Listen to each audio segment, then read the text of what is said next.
Le titre de ce livre, c'est L'homme spirituel. Le titre de ce livre, c'est L'homme spirituel. Il est écrit par le bien-aimé frère Watchman Nee. Il est écrit par le bien-aimé frère Watchman Nee. Nous sommes à la 7e et grande partie de ce livre. 7e et grande partie de ce livre. Chapitre 2 de cette 7e et grande partie. Chapitre 2 de la 7e grande partie de ce livre. Chapitre 2, petit 2. Chapitre 2, petit 2. La véritable origine de notre amour peut être identifiée par les résultats qu'elle produit. Un amour chic est incapable de nous délivrer du monde d'une manière durable. Une bataille continuelle est nécessaire pour nous affranchir de l'attraction qu'il exerce sur nous. Il n'en est pas ainsi de l'amour spirituel. Ici, les choses du monde perdent d'elles-mêmes leur emprise sur nous. Le croyant se trouve incapable de voir le monde parce que la gloire de Dieu a aveuglé son regard terrestre. Si nous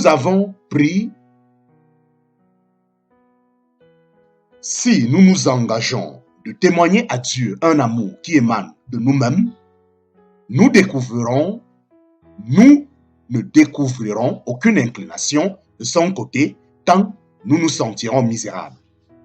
Mais le chrétien dont l'amour pour le Seigneur émane de la bonne source persistera dans cet amour, quelles que soient les circonstances, quel que soit son état moral du moment.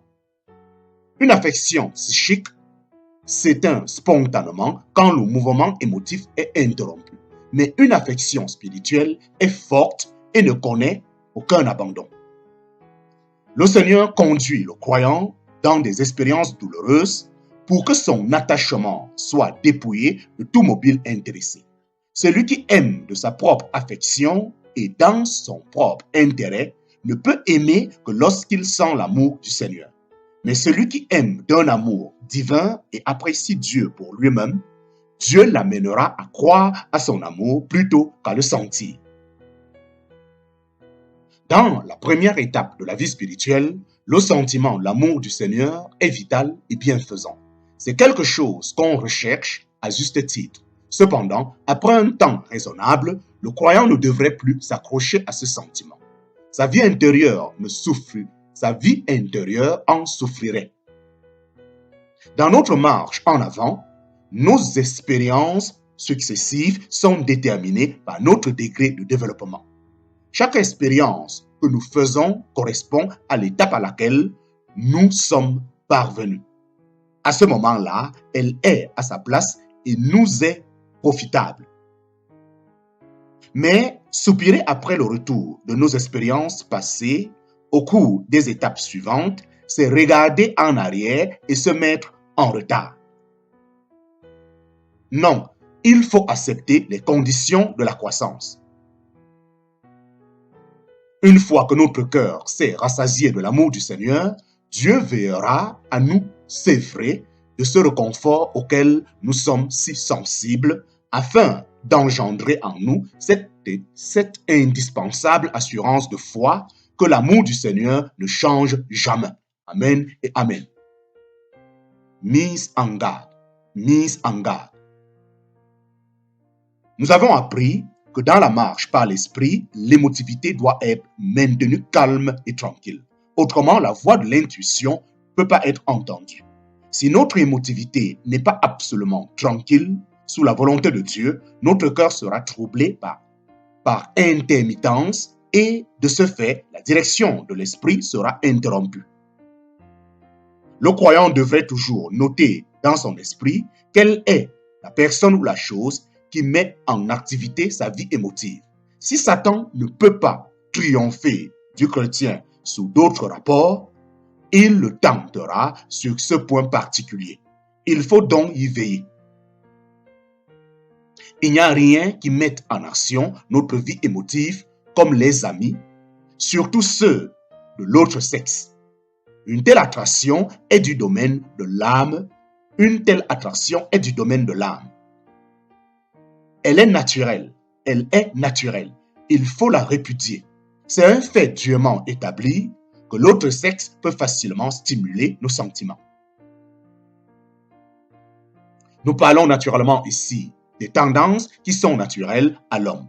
C'est pour cette raison que le chrétien qui tient à marcher par l'esprit doit prendre note de la chose.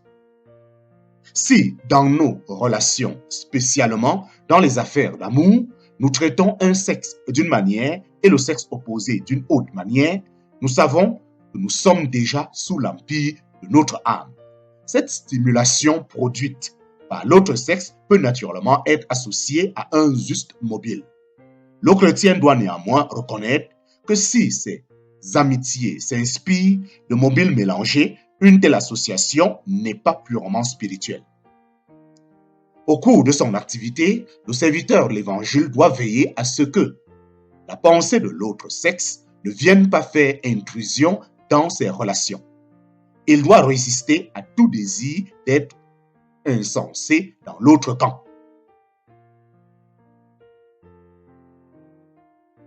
Toute parole ou manière d'être imputable à l'influence du sexe opposé affaiblit sa position spirituelle. Tout doit être traité tranquillement et s'inspirer d'un mobile pur.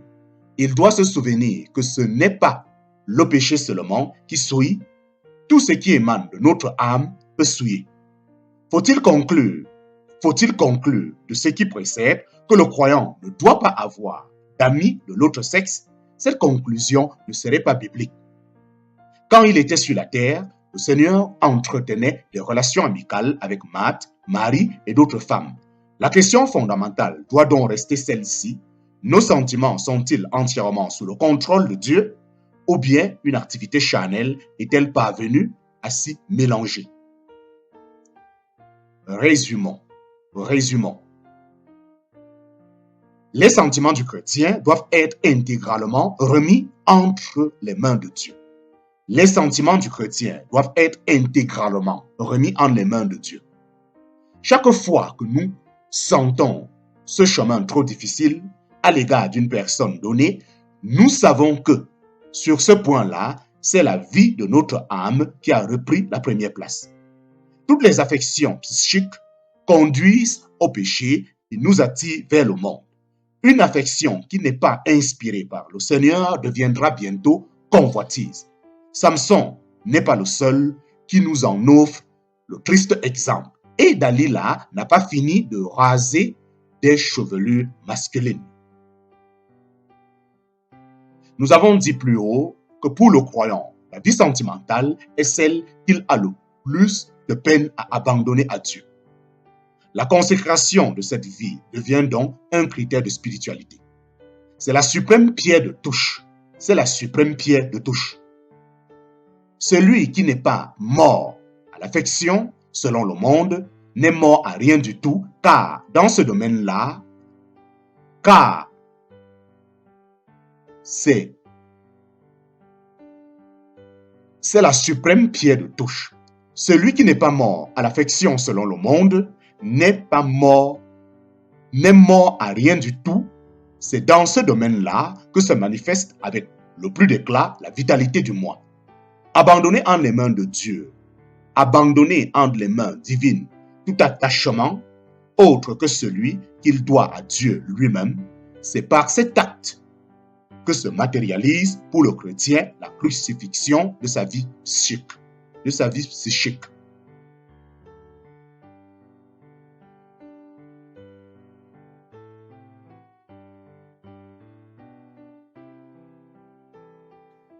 Au cours de son activité, le serviteur de l'Évangile doit veiller à ce que la pensée de l'autre sexe ne vienne pas faire intrusion dans ses relations. Il doit résister à tout désir d'être insensé dans l'autre camp.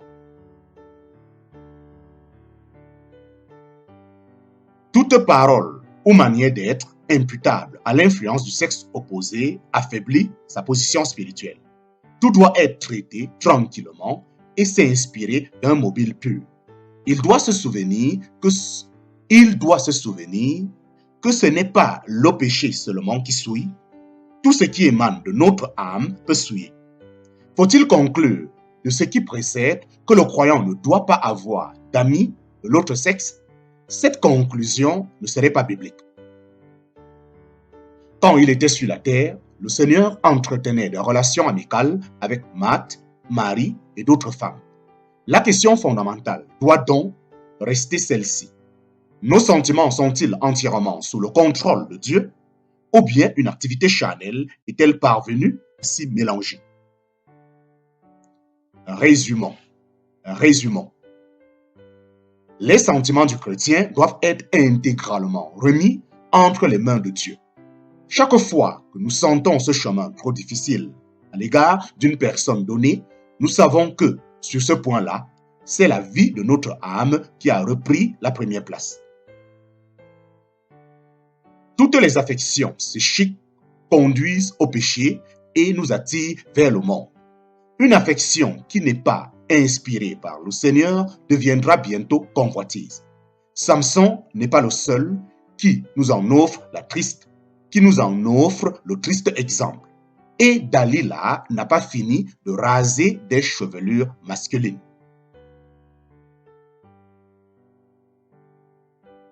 Les sentiments du chrétien doivent être intégralement remis en les mains de Dieu. Chaque fois que nous sentons ce chemin trop difficile à l'égard d'une personne donnée, nous savons que, sur ce point-là, c'est la vie de notre âme qui a repris la première place. Toutes les affections psychiques conduisent au péché et nous attirent vers le monde. Une affection qui n'est pas inspirée par le Seigneur deviendra bientôt convoitise.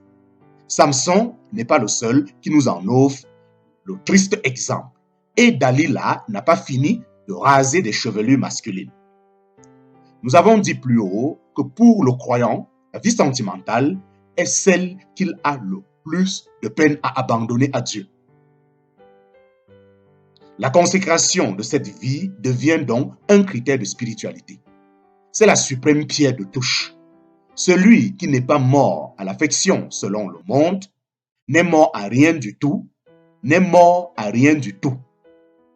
C'est dans ce domaine-là que se manifeste avec le plus d'éclat la vitalité du moi.